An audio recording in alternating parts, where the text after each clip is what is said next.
하나님의 말씀 보도록 합니다. 신약 성경 로마서 3장 19절에서 26절의 말씀까지 교독합니다. 19절 읽겠습니다. 우리가 알거니와 무릇 율법이 말하는 바는 율법 아래에 있는 자들에게 말하는 것이니 이는 모든 입을 막고 온 세상으로 하나님의 심판 아래 있게 하려 함이라. 그러므로 율법의 행위로 그의 앞에 의롭다 하심을 얻을 육체가 없나니 율법으로는 죄를 깨달음이니라. 이제는 율법 외에 하나님의 한 의가 나타났으니 율법과 선지자들에게 증거를 받은 것이라. 곧 예수 그리스도를 믿음으로 말미암아 모든 믿는 자에게 미치는 하나님의 의인이 차별이 없느니라.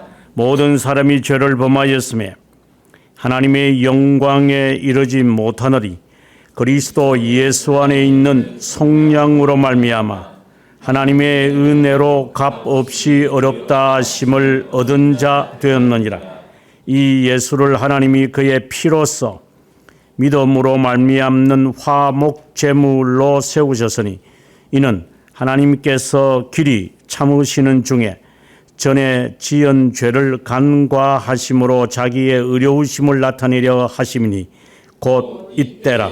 자기의 의로우심을 나타내사 자기도 의로우시며 또한 예수를 믿는 자를 어렵다 하려 하심이라. 아멘. 오늘의 이 말씀은 참 어려운 말씀입니다. 오늘의 이 말씀은 이신칭의에 관한 도입이면서 한편으로는 결론적인 이야기입니다. 그래서 두 갈식이기 때문에 칭의에 대한 개념을 우리가 선 개념을 가지고 있더라도 이 말씀을 연결시키기에는 사실상 쉽지 않습니다. 그래서 오늘은 저희들이 정신 바짝 차리지 않으면 이 말이 무엇을 의미하는지를 시종을 잘 모릅니다. 이게 로마서의 하나의 분기점이 되어질 수 있는 게 오늘 우리가 읽었던 3장 19절부터 이제 진행되어지는 겁니다. 이 내용부터 시작을 해서 사도 바울은 칭의에 대한 개념을 우리들에게 말합니다. 이 칭의라는 말과 의라고 하는 말이 좀 개념이 다릅니다. 이 로마서에서 칭의, 우리 성경에서는 이제 예를 들어서 어렵다 여겼다라고 하는 이 말씀, 예를 들어서 26절에 자기도 어려우시며 예수를 믿는 자를 어렵다 하려 하신다 하는 이런 표현, 이것을 우리는 칭의라고 그럽니다. 이 칭의라는 말이 로마서에서는 22번이 나옵니다. 그래서 오늘 본문부터 시작을 해서 22번이 나온다는 것은 한 장에 2번 가량이 이제 계속해서 나온다는 겁니다. 그리고 또 의라고 하는 말이 또 등장을 합니다. 1장 17절에 보면 복음에는 하나님의 의가 나타나서라고 이야기를 합니다. 여기서 말하는 의는 이제 righteousness를 말하죠. 오늘 본문에서도 보면은 20절에 3장 20절에 의롭다 하신다. 여기서 어렵다 하신다는 말과 앞서 제가 이야기했던 칭의 24절에 나오는 어렵다 하신다. 이 말과는 다릅니다. 그래서 지금 한글로 보면 이 말이 상당히 헷갈리게 되어 있습니다. 이거는 개인적인 생각이지만 왜 선배들이 이렇게 헷갈리게끔 번역을 했는지 저는 잘 이해가 안 됩니다. 아무튼 24절에 나오는 어렵다 하심이라는 말은 칭의라고 하는 말이고 20절에서 어렵다 하심을 얻을이라는 말은 righteousness를 의미합니다. 이게 좀 개념 자체가 다릅니다. 그리고 2장 13절에 이제 가보면은 하나님 앞에서 율법을 듣는 자가 의인이 아니요 오직 율법을 행하는 자라야 어렵다 하심을 얻느니라. 이것도 righteousness를 말합니다. 그래서 2장 13절과 3장 20절의 righteousness와 이제부터 등장하게 되어지는 칭의라고 하는 말이 이제 같이 번역이 돼 버렸기 때문에 우리가 상당히 헷갈리는 부분이 있습니다. 물론 righteousness와 justice 그리고 judgment 이 말이 다 한 단어라고 제가 했습니다. 그래서 문맥상에서 이것을 잘 파악하지 않으면 이게 무슨 뜻인지 저게 무엇을 의미하는지 우리가 헷갈립니다.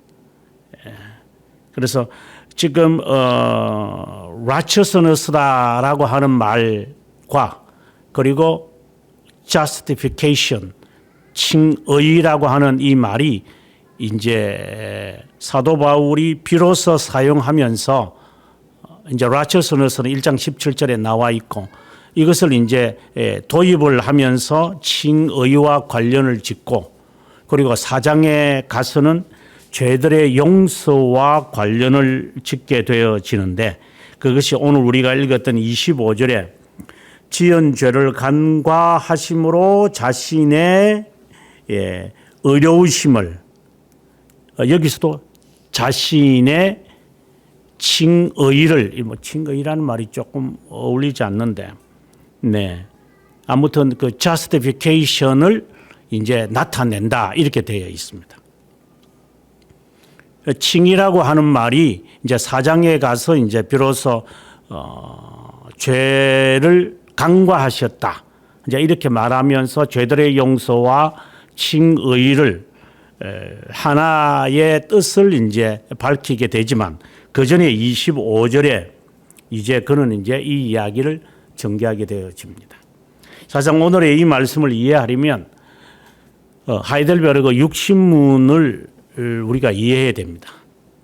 하이델베르그에서 제가 강의하면서 이제 22문에 나오는 참된 믿음은 무엇이죠? 이렇게 이야기하는 것. 거기서 말하는 참된 믿음에 관한 이야기는 중보자 하나님을 믿는 신앙을 지금 말하고자 하는 것입니다. 그것이 바로 사도신경으로 연결되어진 믿는 것이 무엇이냐, 누구를 믿을 것인가 라고 하는 점이고 이제 육신문에 나와지는 이제 이야기는 이신칭의와 관련되어집니다. 그래서 믿음 자체를 이제 두 가지로 이제 나누어서 하이델베르그가 말합니다. 그래서 머리가 좀 복잡합니다, 실제로. 무엇을 믿느냐라는 것과 그리고 그 믿음의 대상과는 다르게 너는 누구를 믿느냐, 무엇을 믿느냐라는 것과 이제는 너는 어떤 믿음을 가지고 살아갈 것인가. 그래서 선행과 관련되어지는 믿음이 있습니다. 그래서 뒷부분에서는 신앙이라고 우리말로 굳이 번역을 할 수 있고 앞에는 믿음이라고 이야기할 수 있습니다. 그래서 우리가 웨스트민스터 신앙고백서도 외워도 이제 칭의와 믿음을 같이 연결시키고 그다음에 이어서 선행을 이렇게 연결시키는 것은 이 두 가지 개념을 다 집어넣어 버립니다. 그래서 우리가 믿음이라고 할 때에 무엇을 믿느냐 그리고 삶 속에서 그 믿음을 어떻게 발휘하면서 살 것이냐 이제 그 이야기가 나타나는 겁니다. 1장 17절에서 말하는 이제 복음에는 하나님의 의가 나타나서 믿음에서 믿음에 이르게 하나니라고 하는 그 믿음은 삶 속에서 말하는 믿음을 말하는 겁니다. 그래서 신앙을 말하는 거죠. 그것을 오늘 본문에도 그것을 이제 확대시키게 되어집니다. 우리가 삶에서 하나님을 믿으며 살아가는 것을 우리가 전제할 때 뭐 예를 들어서 기도해서 하나님 이루어 주실 줄 믿습니다. 이제 이런 이야기로 우리는 쉽게 받아들여집니다. 마치 히브리서 11장이 보게 되어지면은 믿음장이라고 그러는데, 믿음은 바라는 것들의 실상이요 보지 못하는 것들의 증거다. 이렇게 되어 있으니까 믿으면 된다. 이루어질 줄을 믿어라. 내게 말씀하신 그대로 이루어질 줄을 나는 믿는다. 우리가 이렇게 강조를 사실상 많이 합니다. 그 이루어질 사실에 대해서 우리가 믿겠다. 어떻게 본다면 확신을 말하는 거죠. 그거는요. 확신이죠. 어젯밤에 내 곁에 있어서 주님의 천사가 나에게 너가 가이사 앞에서도 서야 하겠다. 이렇게 우리가 지난 수요일 날 말씀을 들었는데 그것을 어떻게 본다면은 컨피던스를 말하는 거죠. 이제 확신을 이제 이야기하는 측면이 좀 강해요. 그래서 히브리서 11장도 이제 faith라고 우리가 일반적으로 번역을 하지만 실제로는 확신과 관련이 있습니다. 그 삶과 관련이 되기 때문에. 그래서 오늘 본문은 그 삶과 관련되어지는 부분과 그리고 이제 무엇을 믿느냐라고 하는 이 두 부분이 있습니다. 그래서 이 믿음에 관한 이야기는 정말 길게 설명을 해도 또 질문이 나오고 또 파헤쳐야 되는 진리라고 저는 봅니다.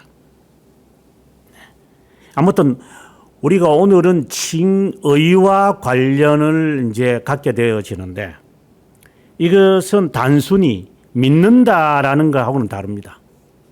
예를 들어서 우리가 사도신경을 외울 때 I believe in the Almighty God 이렇게 말할 때 in이라고 하는 단어가 들어가거나 그 다음에 이제 교회를 이야기할 때 I believe the universal church 이렇게 말할 때에는 in이 들어가지 않습니다.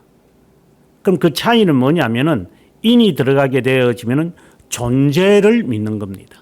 그래서 전능하사 천지를 만드신 하나님을 그 존재를 내가 받아 어떤 증거를 가지고 믿는 게 아니다. 그래 믿는다라는 것이고 우리가 공교회를 미사오며라고 말할 때 그 믿는다라는 것은 진실함을 믿는다는 겁니다. 그 성격이 달라요. 그래서 이 공교회를 믿습니다 라고 고백을 하고 난 다음에 서로 죄를 용서하는 것과 이런 이제 이야기가 나갑니다. 그건 우리의 실제적인 이야기죠. 그래서 오늘 이 본문의 이 내용은 한편으로 보면은 실제적인 이야기를 하고 있다. 이렇게 보면 됩니다. 자, 실제적인 이야기를 이제 우리가 하게 될 때 믿음, 이제 쉽게 우리가 확신 이렇게 이야기할 때 전제가 되어야 됩니다. 그것이 바로 죄라고 하는 것입니다. 이 말은 우리가 신앙생활을 하면서 매 사건마다 어떤 확신을 가지고 살려면 내가 기도를 했다거나 어떤 사람들은 제목을 가지고 하나님께 간구했다고 합시다. 그랬을 때 그것이 이루어질 것을 믿는다라고 말할 때 전제가 있습니다. 그것이 바로 죄의 문제입니다. 이 죄의 문제에 대한 용서죠.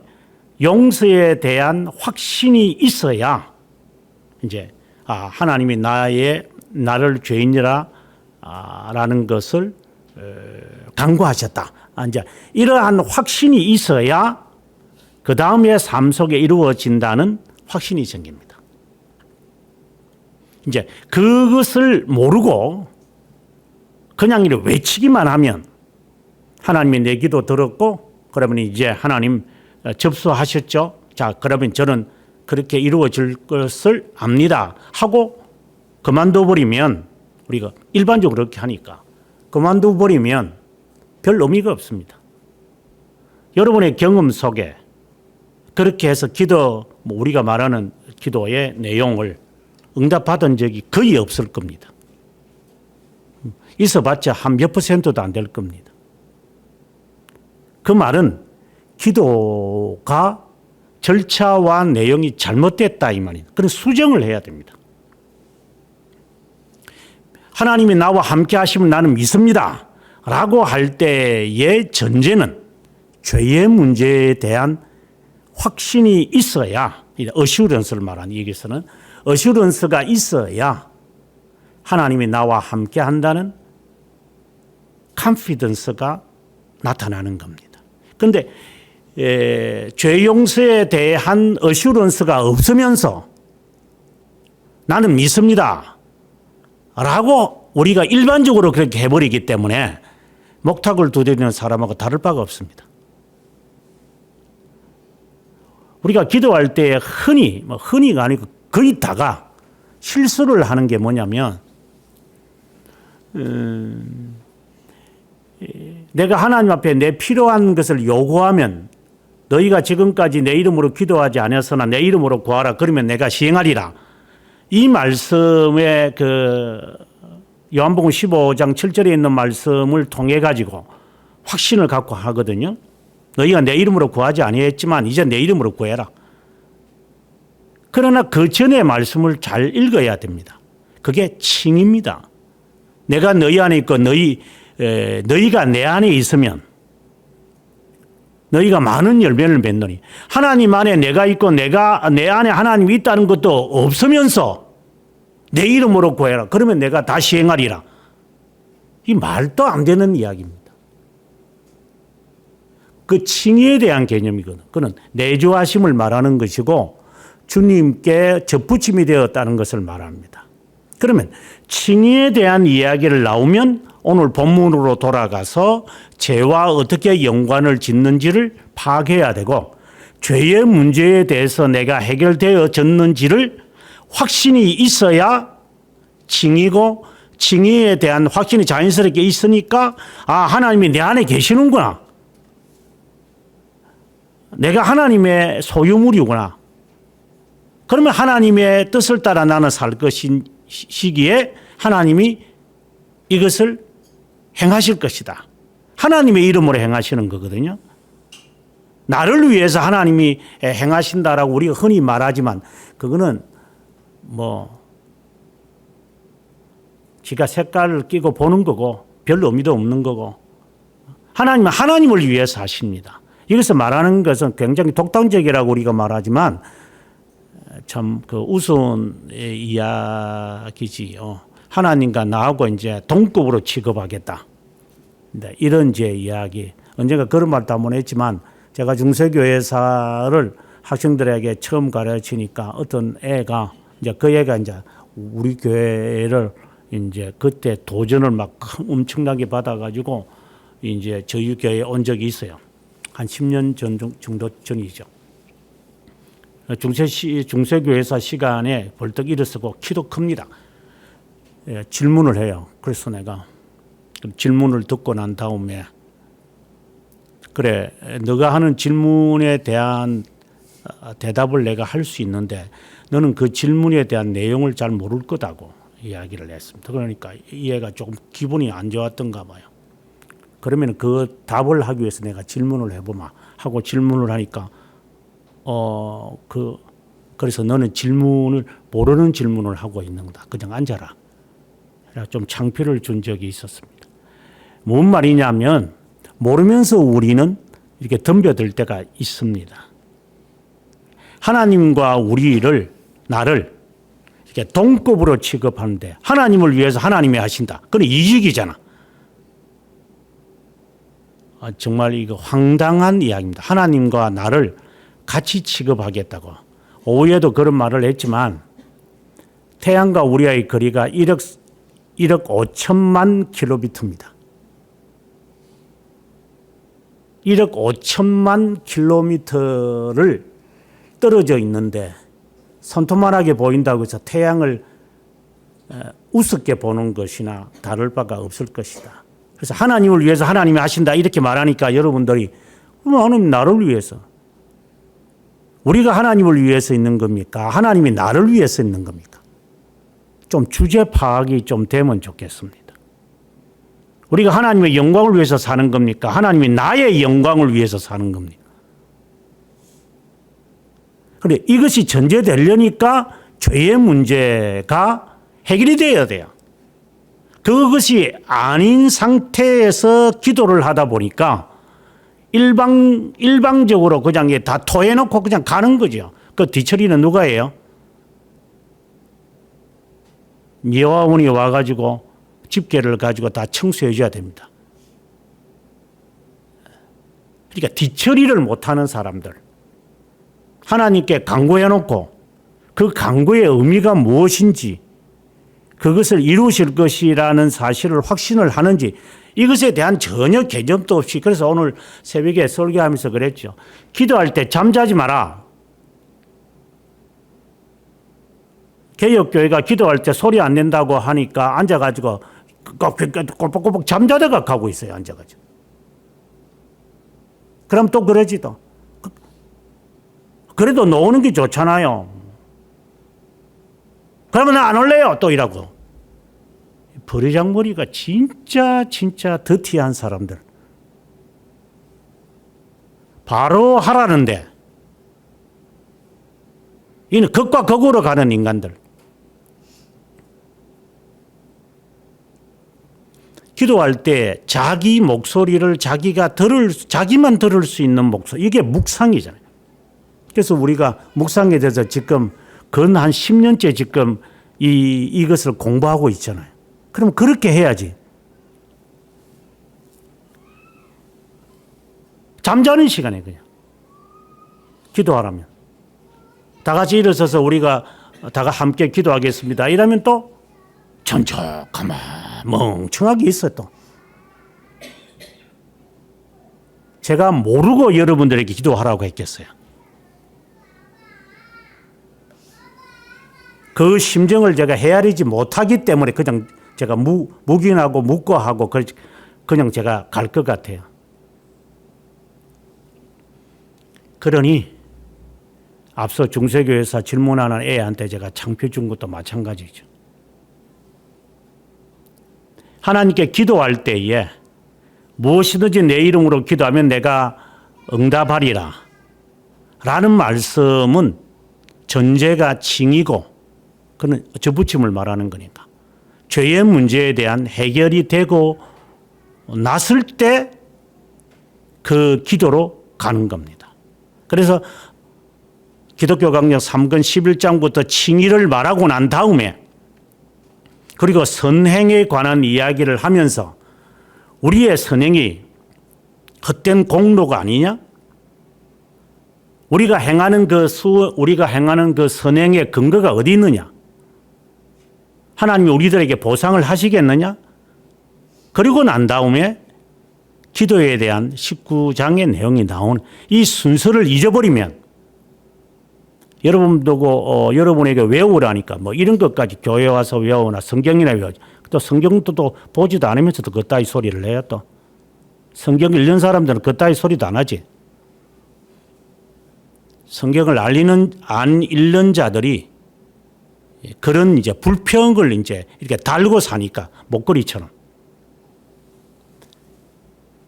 이 논리의 순서를 알면 이제 오늘 이 본문이 지금 무엇을 지금 말하려고 하는 것이냐에 대한 이게 주소를 찾아갑니다. 마치 컴퓨터의 하드 디스크 안에 있는 저장된 내용을 찾기 위해서 우리가 더듬어 파일로 들어가서 파일에 또 작은 파일로 들어가서 답을 찾아내는 것과 같은 검색의 기능인 거죠. 오늘 본문의 이야기는 3장의 죄에 대한 이야기를 합니다. 물론 1장에서부터 18절부터 이제 죄에 대한 이야기를 계속 전개합니다. 너희들이 가르치려고 하는데 너는 배우느냐? 아주 그 전곡을 찌릅니다. 그래서 2장의 말씀을 읽다 보면은 그냥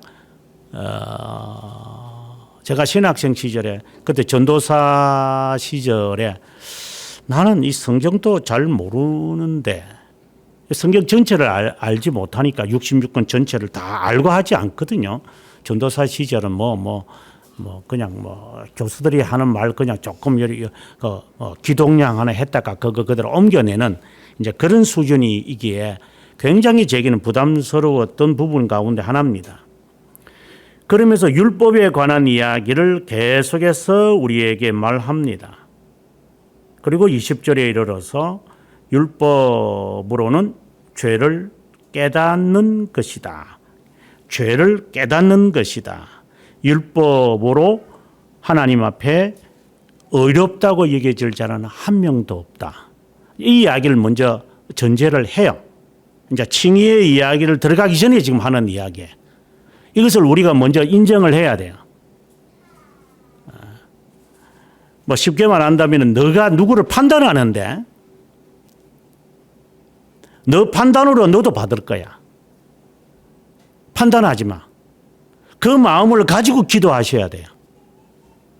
바리새파처럼 판단을 벌써 하면서 기도하면 그건 자체는 염불이죠. 그러니까 죄들의 용서에 대한 개념에서 확신을 가지지 않고 기도로 들어가는 것은 그건 거짓 기도예요. 마치 하나님은 회개하는 기도만 들으실 거예요. 내가 구하기 전에 있어야 할 것을 주님 이미 알고 계시기 때문에 안 구해도 돼요, 실제로.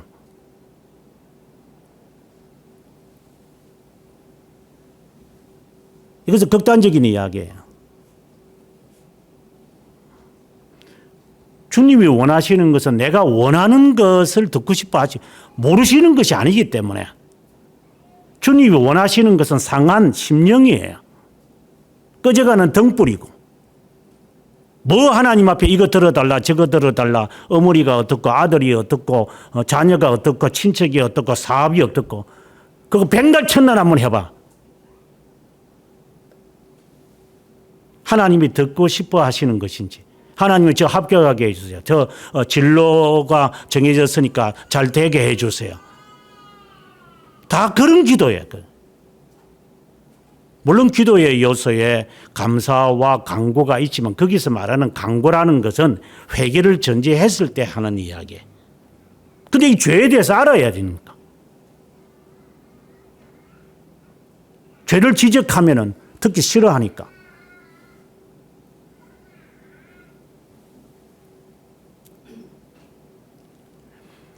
율법은 죄를 깨닫게 한다. 하나님 앞에 20절에 어렵다 하심을 얻을 육체가 없다. 이것은 율법을 따라서 행하여서 행함으로 하나님 앞에 어렵다고 righteous는 쓰죠. 어렵다고 여길 자가 없다. 하이델베르그 육신문에서 자세하게 답을 내리고 있습니다. 어떻게 보면 오늘 본문은 하이델베르그 육신문 같아요. 그리고 21절에 가서 이제는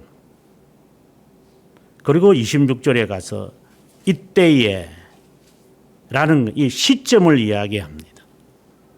그냥 단순히 이야기하는 게 아니고 이제 너가 율법을 통하여 너가 죄를 깨달았느냐? 이 안에는 많은 것이 포함되어 있겠지만 네가 하나님 앞에서 죽을 죄인임을 인정하느냐? 이런 질문. 너가 다른 자를 판단하는 것만큼 너도 판단을 받는 것을 아느냐? 너가 행한다고 해서 그 행함으로 하나님 앞에서 너는 어렵다고 칭찬을 못 받을 것인 것을 인정하느냐? 그렇다면 이제 이야기를 하면 이제 이렇게 이야기의 전개가 되어지는. 그래서 제가 지금까지 이야기했던 거예요. 죄에 대한 것을 분명히 확신을 얻고 용서에 대한 확신을 가지고 그 다음에 칭의의 문제로 가고 그 다음에 기도의 문제로 들어가야 한다. 이 말을 지금 제가 하려고 하는 겁니다. 율법 위에 한 의가 나타났으니 righteousness가 나타났다는 겁니다. 율법과 선지자들이 증거한 것이다. 22절에 모든 믿는 자에게 미치는 하나님의 의다. 그리고 23절에 보면은 하나님의 영광에 이르지 못한다. 이 두 개가 서로 상반되어 나타납니다. 22절에는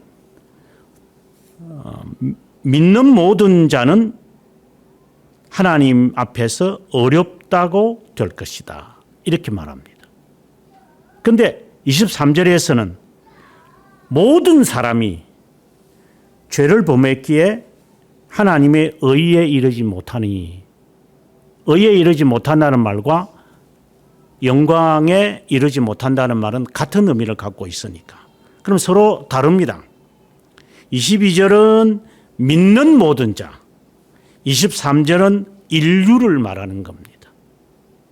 이제 여기서 제한을 걸어버리죠.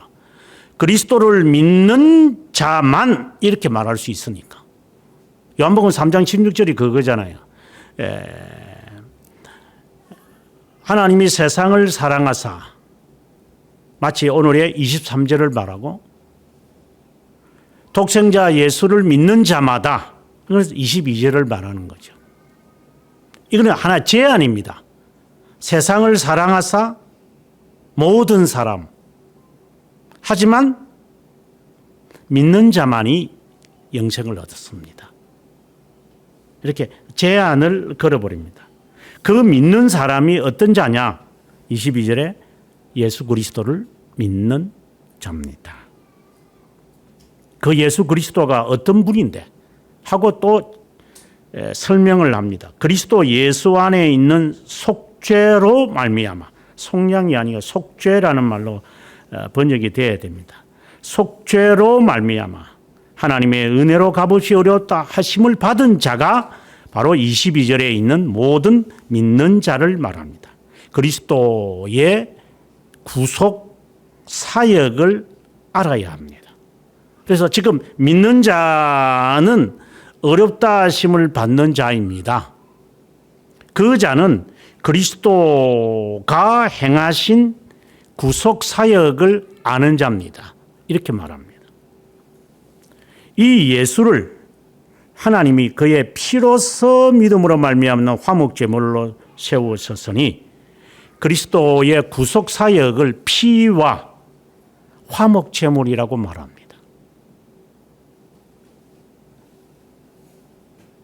그리스도의 속량을 믿는 사람인데 어렵다고 여김을 받는 사람은 그분이 보혈로 희생제물이 되신 분이십니다. 이것으로 인해서 하나님이 죄들을, 우리가 지었던 죄들을 무시해 버리십니다. 우리는 여기서 이제 그러면 그리스도가 나를 위하여 어떤 구속 사역을 하셨는지를 이제 구술해야 됩니다. 이제 그러려면 이제 기독교 강요 2권 전체를 살펴야 합니다. 또 그렇지 않으려면 돌토레이터 2장을 살펴야 합니다. 그것도 어렵다고 한다면 하이델베르크의 29문부터 하나님의 아들에 대한 고백을 우리가 공부해야 합니다. 그럼 여러분 스스로에게 이야기해 보세요. 나는 그리스도의 구속 사역을 어떻게 구술하겠어요? 나는 믿습니다. 주님 믿는다. 뭘 믿는데? 맹신이냐? 귀신이냐? 과신이냐? 아니면은 미신이냐? 도대체 뭘 믿어 네가? 그분이 너를 위해서 뭘 했는데? 피라는 말과 화목제물이라는 단어가 오늘 여기에 등장을 했다면 그리스도의 보혈로 믿는다. 22절에서는 그리스도를 믿는다. 그리스도의 보혈로 예수 그리스도를 믿는 거잖아요. 그럼 그리스도의 보혈이라는 게 뭐냐? 예, 저를 위해서 십자가상에서 죽으셨음을 말합니다. 그럼 그리스도의 십자가상에서 죽은 그 고통, 고뇌, 고민을 너는 구술해 봐라. 뭐라고 구술할 거예요?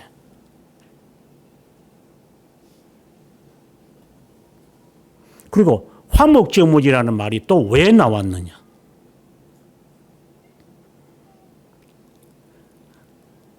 우리가 그 로마서 이제 나중에 여러분들이 읽겠지만 12장 1절에 보게 되어지면 너희의 몸을 하나님이 기뻐하시는 제사로 드려라 이랬어요. 제물로 드려라. 그 의미가 그게 뭘까? 그러고 난 다음에 2절에 너희가 변화를 받아 하나님의 선하시고 온전하시고 기뻐하시는 의지가 무엇인지 분별해라. 제물로 드림이 없는데 무슨 중생의 경험이 있고 하나님의 뜻을 파악하겠어요? 뭐가 하나님의 뜻입니까? 무슨 앉아가 점쟁이한테 온 겁니까? 이것을 분별을 하려면 너 자신을 하나님 앞에 제물로 드린다는 사실을 그리고 중생의 경험을 세속에 물들지 않겠다고 이걸 위해서는 그리스도의 희생 제물에 대한 개념이 파괴되어야 되죠. 그리스도가 어떻게 해서 희생 제물이 되셔야만 했던 것인가? 하나님의 진노에 대한 저주입니다. 하나님의 진노가 뭔지를 너가 알고나 있나?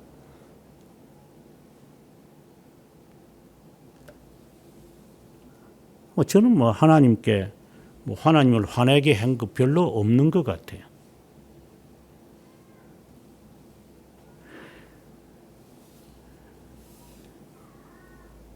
인간이 지은 이 모든 죄들, 내 스스로가 이제 생각해 보면 말씀에 비추어서 정말 의인이 없나니 하나도 없으며 무익한 것을 추구하며 우리의 인생에서 다 지나오면 후회하는 것들을 다 행하면서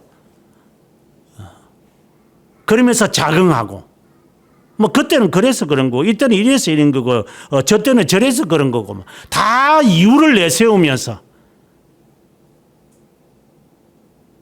자기를 부인하거나 자기를 낮추려는 게 전혀 없으면서 다 이유를 다 내세우면서 그런 경우에 따라서 다 미리 나이가 든 만큼 이 장깨들이 늘어가지고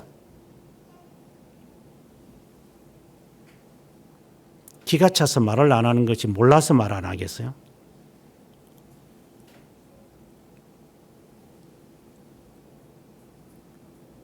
간취하지 못해서 말을 안 하겠어요? 아니면 말을 해도 못 알아들을 거니까 말을 안 하겠어요?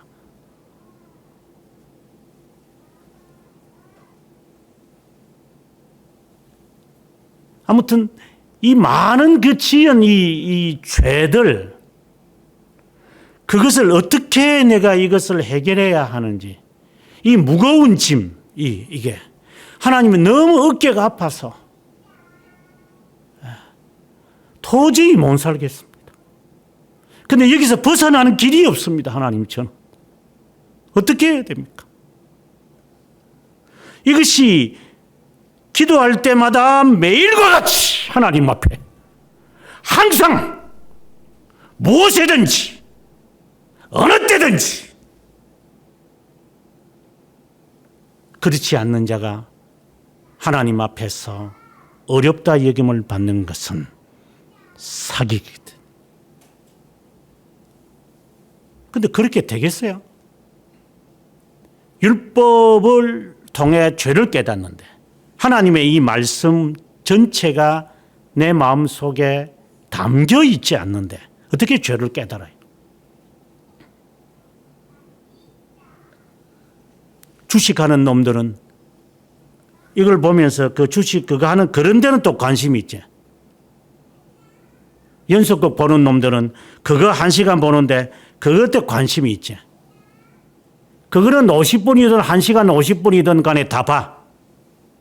게임하는 놈들은 그 게임하는 것에 그 미친 듯이 하지. 하나님의 말씀을 그렇게 사모해 봤냐?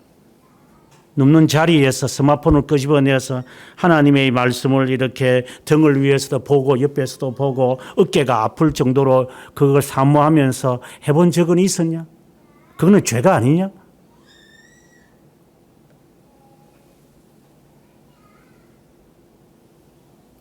무슨 죄의 문제가 그렇게 심각한지 우리에게는 별로 없어요. 못 견딜 것 같았습니다.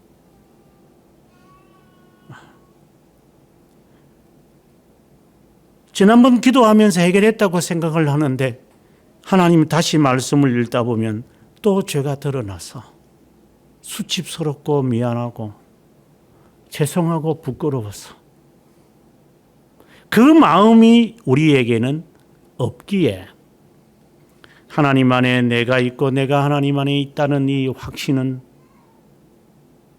없는 거예요. 기도는 이미 없는 거고. 그래서 신앙생활이 아니라 교회 생활만 하겠고. 그래서 성깔만 살아남아 있고 주님이 주신 이 성품은 나에게 담겨 있지 않아요. 근데 무슨 지혜를 얻어요? 하나님이 주시는 지혜가 무엇인지 우리의 삶에서 암기력을 말하는 게 아닙니다. 하나님이 주신 이 지혜.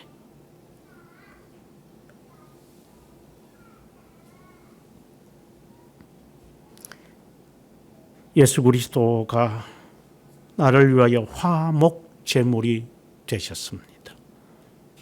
당신은 나를 위하여 피를 흘리셨습니다. 그것으로 인하여 내 마음에 새겨지는 믿음, 감사합니다. 스로보니게 여인처럼 하나님 안 들어줘도 좋습니다. 간절함이 나오죠. 벌써 이 죄의 문제에 대하여 그는 늘 마음에 이 짐을 지고 용서에 대한 이야기는 4장에 가니까 용서에 대한 이 문제에 아주 갈급해 있다면 기도를 끝나지 않습니다. 여러분이 철야를 몇 번이나 해봤는지 모르겠지 뭐 젊은 사람들이 철야를 해봤겠나. 설교 시간에 듣고 뻑뻑 자는 놈들이. 철야를 밤새 하는 거지 주로. 보통 이제 10시부터 시작을 해서 새벽기도 때까지 새벽기도 보고 이러면 이제 6시 되게 이제 9시간 동안 꿇어서 기도합니다. 그렇게 하라는 게 아니라 그렇게 매일과 같이 뭔 기도하겠어요. 여러분 가운데 몇 명이 했는지 저는 모르겠어요. 뭐 하겠어요? 밤새도록.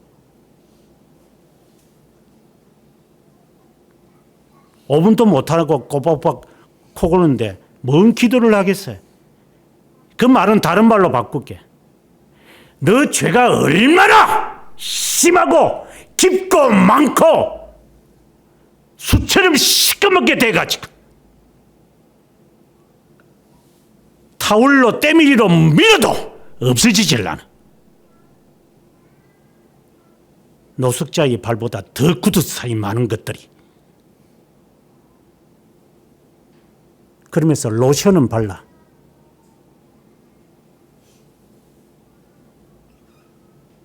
갈라지니까 아프지.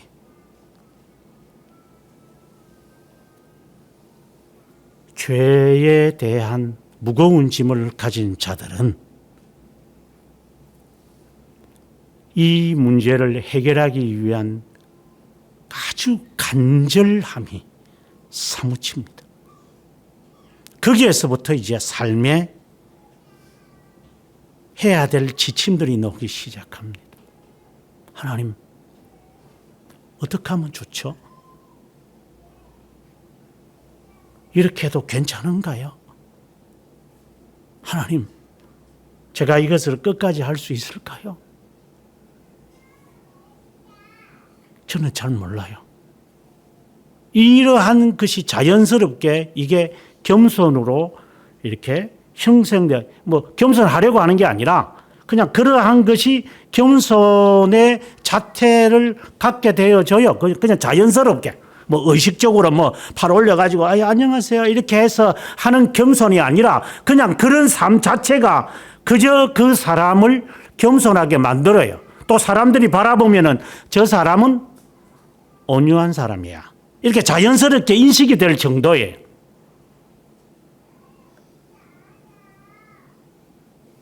겸손한 자에게 하나님께서 은혜를 더하시고 교만한 자에게 주께서 은혜를 거두신다는 말씀을 우리가 알고 있다면 무엇을 우리가 하나님께 기도하겠어요? 다시 이제 환경이 바뀌어집니다. 26절에. 이제 자신의 의로우심을 나타내사. 이제 하나님의 의를 나타내십니다. righteousness를.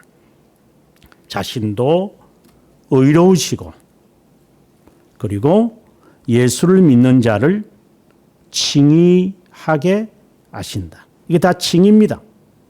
26절에 의로우심을 나타낸다. 칭의를 말합니다. 칭의를 나타내시고 자신의 칭의를 또한 믿는 자에게 칭의를 주시려 하십니다. 이렇게 이제 연결되어 가는 겁니다.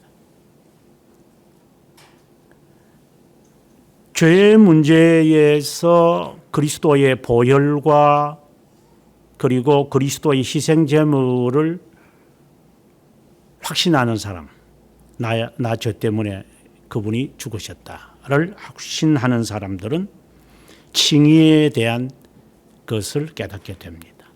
그 칭의는 바로 용서를 의미하는 겁니다. 또 하나님 앞에 담대하게 설 수 있는 것을 말합니다. 그 다음에는 뭐예요? 하나님 앞에 서서요. 그러면은 너가 왜 나에게 왔느냐? 마치 에스더가 아수에로 왕의 허락이 없어도 앞에 섭니다. 그때 무엇을 너가 원하느냐고. 그때 그 여인이 예, 하만이 우리 죽이려 해서 이 말 안 합니다. 아니요. 제가 잔치를 벌였는데 오셔서 그 잔치에 참여하시죠. 그래. 매우 지혜로운 사람입니다. 예를 들어서 아수에로가 너 왜 이 시간에 나에게 왔느냐 하면 예. 제가 이거 뭘 하는데 좀 뭐 이렇게 해달라고. 그럼 방정 맞다 그러죠? 아닙니다. 제가 연애를 베풀 테니까 오시죠. 그래. 내가 가마. 그래. 연애에 와서 너 소원이 뭐냐? 제가 다음에 말씀을 하겠습니다. 지혜를 배우셔야 됩니다. 하나님이 듣고 싶어 하시는 것이 일천번제를 드리고 난 다음에 주님께서 뭐 일천번인지 일천말인지 모르지만 긴 시간을 말하겠죠. 솔로몬아, 내가 무엇을 너에게 주어야 되나? 그때 비로소 구하는 겁니다. 정해놓고 기도하는 게 아니라 누구는 뭐 하는 말이 뭐 작정으로 들어갔다. 그 작정이 뭔데 도대체 니는? 네 소원 이루려고 시작하는 거지? 어디서 그런 것만 배워가지고. 죄의 문제는 해결할 생각도 안 해, 이게. 들어달라고만 해. 그래, 금식기도 해. 누가 금식기도 하랬어?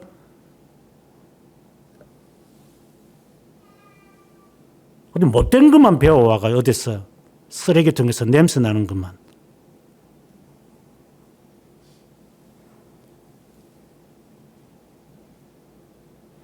죄의 문제에 대해서 너는 얼마나 고민하며 괴로워하며 힘들어하는 것인가. 하나님 너무 무겁습니다.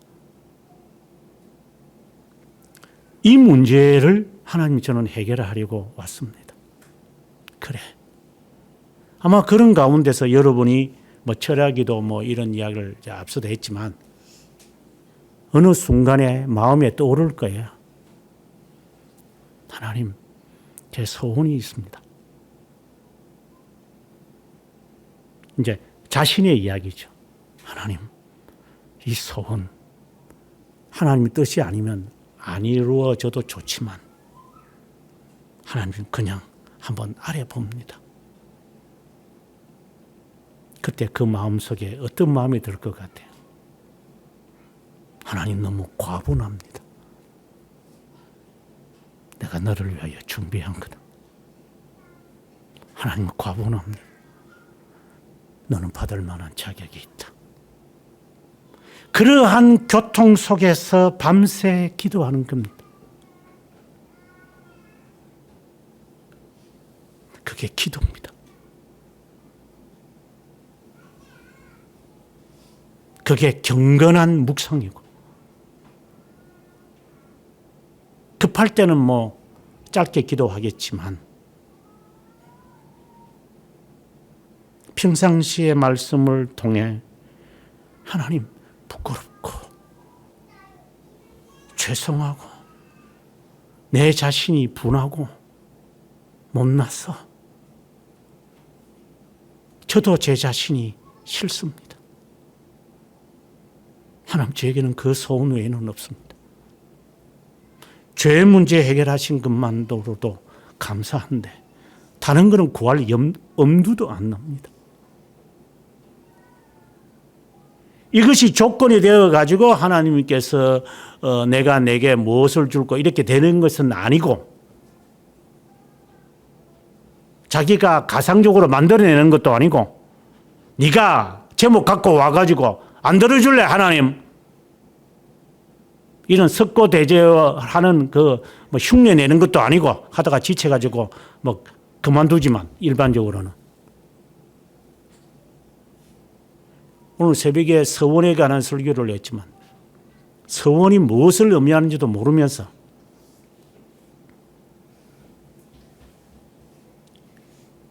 이제는 하나님 기댈 언덕도 없고 이제는 갈 바도 모르겠고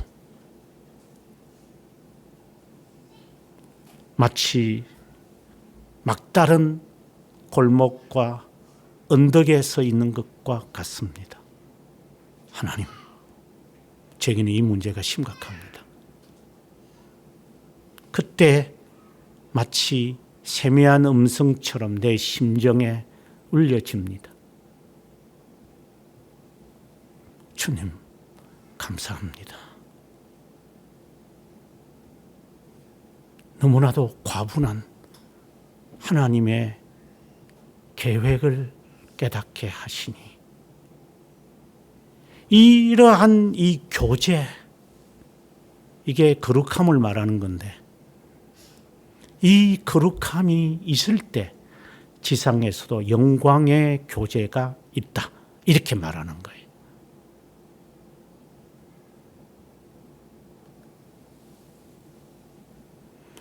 죄에 대한 심각성을 깨닫기 위해 하나님의 말씀을 정독하십시오.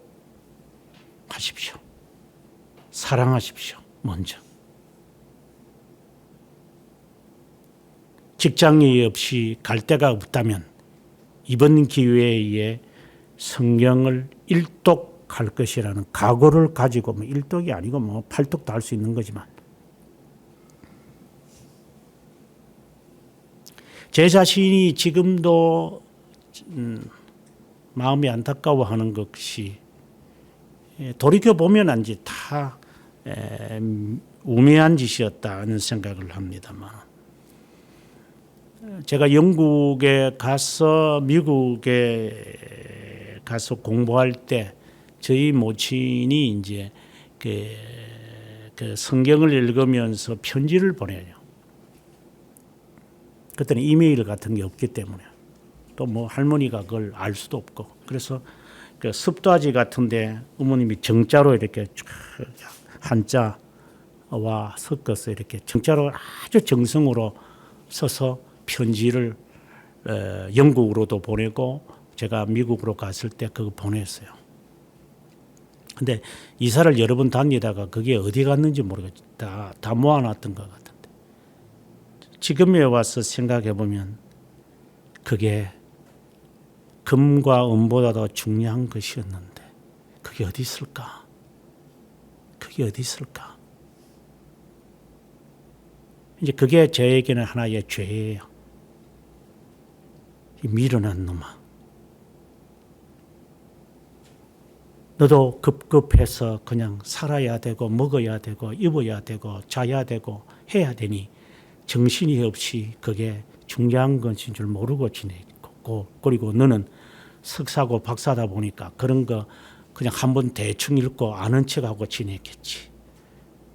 너는 죽을 때까지 후회할 거다. 그리고 네 자식이 네가 그렇게 정성으로 해봐도 못 알아먹을 거다. 너는 너의 보응이다. 그렇게 생각이 들면 그냥 가슴이 아파요. 죄니까. 너 뭐 했어 그동안에? 아직도 못 느끼지? 했던 짓거리들이 얼마나 저주스러운 것인지. 그래서 뭘 남겼어?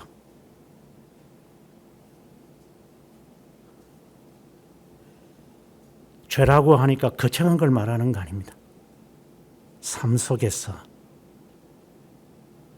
하지 말아야 할 것과 할 것을 하고 안 하고 하는 그 문제가 이렇게 마치 꾸중물에서 꾸중이 이 더러운 것들이 오물통에서 떠오르는 것 보면 더럽고 추하고 냄새나서, 그래서 나는 당신이 필요합니다.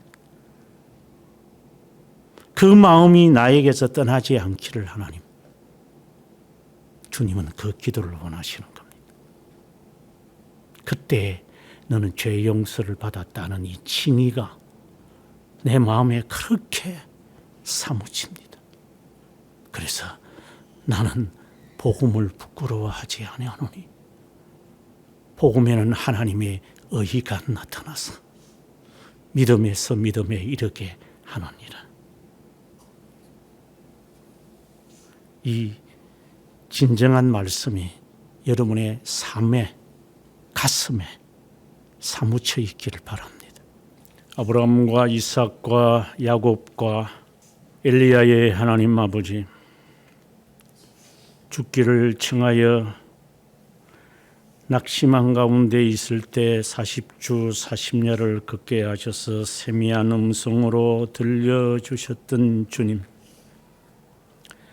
과분하고 감당할 수 없고 그 이상의 것으로 측량할 수도 없는 하나님의 그 예비하신 은혜를 아브라함과 신앙의 선배들을 비롯하여 깨달았던 그 은혜가 우리에게 없이 메마른 죽정이처럼 살지 않게 하시고 주의 말씀을 주야로 묵상하여 그 안에 담겨져 있는 알맹이를 빼먹기 전에 그 말씀에서 우리를 지적하는 이 죄의 짐을 항상 마음에 가슴을 어루만지면서 깨달을 수 있는 자가 되게 하시고, 목적이 앞서서 김칫국부터 먼저 마시면서 세상의 지레 짐작하며 살아가는 습관을 십자가에 못 박게 하시고, 아집으로 스스로가 판단하며 살아가는 이 엄청난 교만의 죄를 어찌할꼬 하며 가슴을 치면서 살아가는 자가 되게 하시고, 하나님 앞에서 그 언젠가 어느 때에 무시로 알지 못하는 시각에 깨닫지 못했을 때 주께서 언젠가 곁에 서서 그가 말씀을 풀어주실 때 우리의 가슴이 뜨겁지 않더냐고 하였던 두 제자의 심정의 고백처럼 하나님, 언젠가 그 주님의 말씀으로 우리의 심정이 방망이로 치는 것 같아서 아파서 쓰라려서 힘들어서 무거워서 슬프고 고달파서 분하고 괴로워서 어리석고 교만하고 그만해서 자만한 심정을 어찌할꼬 어떻게 살아왔던가 어떻게 생존하며 생쥐처럼 그렇게 뻔뻔하게 살아왔던가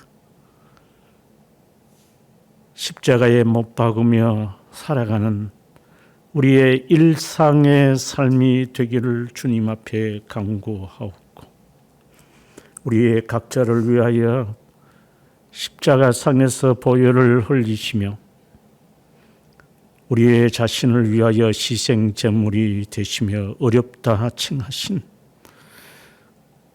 우리의 구세주, 구주, 구속자이신 만군의 여호와 창조자 하나님 예수 그리스도의 이름으로 기도드리옵나이다. 아멘.